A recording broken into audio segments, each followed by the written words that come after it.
let's talk about the folding iPhone that's gonna be coming out. Now, it's interesting to think about what a folding iPhone would look like and how people would feel about it because folding phones in general aren't something that everyone wants to buy, especially because of the price and the fact that the technology isn't all the way there yet. I mean, the folding phones, the displays that are used are a combination of plastic and glass, and because of that, it scratches really easily. And that's the only thing you can honestly use to make a folding phone right now with the technology available because the glass has to bend and normal glass cannot bend, it'll break. So, because of this, the screens can get scratched easily, and there is a crease that's in the middle of these phones. Even though they have gotten better, it's still noticeable, and there's no telling how how it lasts depending on the user. I mean, if it's a really rough user, then the screens might get damaged much more quickly. If people have with sharp nails keep using it, then yeah, the screen might get damaged. And these two things are really holding foldables back: the price and the screen technology. Now, what will happen when Apple brings out their folding phone? Because as we know, Apple users don't really follow the same trends as the rest of the mobile phone users. It's very different from Android users because Android users these days will not use a phone that has 60 hertz, 120 hertz is the minimum. But iPhone users, they don't have a problem with it. They're okay with buying 60 hertz iPhones, and they're okay with missing out on some features here and there because the brand's really great in the consumer's eyes. They have a good brand image, and they have great cameras. So Apple doesn't really have much issue with competition so far. But when it comes to the folding iPhone, they are basically entering into a market that isn't really all that widespread or popular. So they kind of have to push the breakthrough of folding phones themselves. I mean, Samsung's been trying to do this for a few years now, and it's still not there yet. And honestly, the technology's gotten better, but it's mostly to do with the price. The folding phones are really expensive, and because the common ones, people just aren't willing to spend the money on it. So Apple are gonna bring out a folding phone, and it's obviously gonna be expensive, and it's probably gonna be $2,000 plus or something. Now, price wise, I think the Apple users are still gonna buy the phone because the price, because Apple users don't really seem too obsessed about the price. As long as the product's great, in their eyes, they are willing to buy it.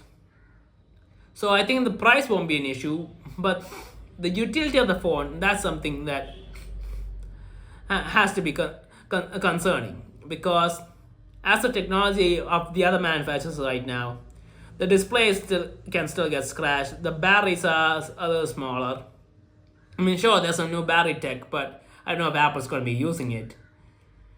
But yeah, the technology is the way it is. And sure, Apple can make a great software, especially for the fold. I mean, they make their own software for each different device, and I'm sure they can bring out a software for foldables that's really awesome. Now, how how well will the phone actually sell?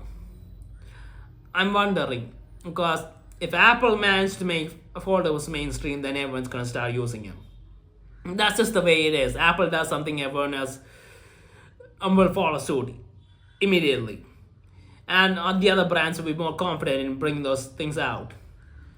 Now, whether or not it will happen, I think this is honestly Apple's biggest test because everything they brought out, the price and everything was good, but for the first time they bring out a product that so far the technology isn't there yet and the price is high. So I'm not sure how people are going to take it. Now, I don't know if Apple has some new secret folding glass display technology or something that doesn't scratch and it's super durable. But I'm not really all that confident in it because Apple does get their displays, a lot of their displays from Samsung, and there's a huge possibility that it might end up using the same display as the new Fold, the new Samsung Fold, and if that's the same display, then there's really nothing they can do about it.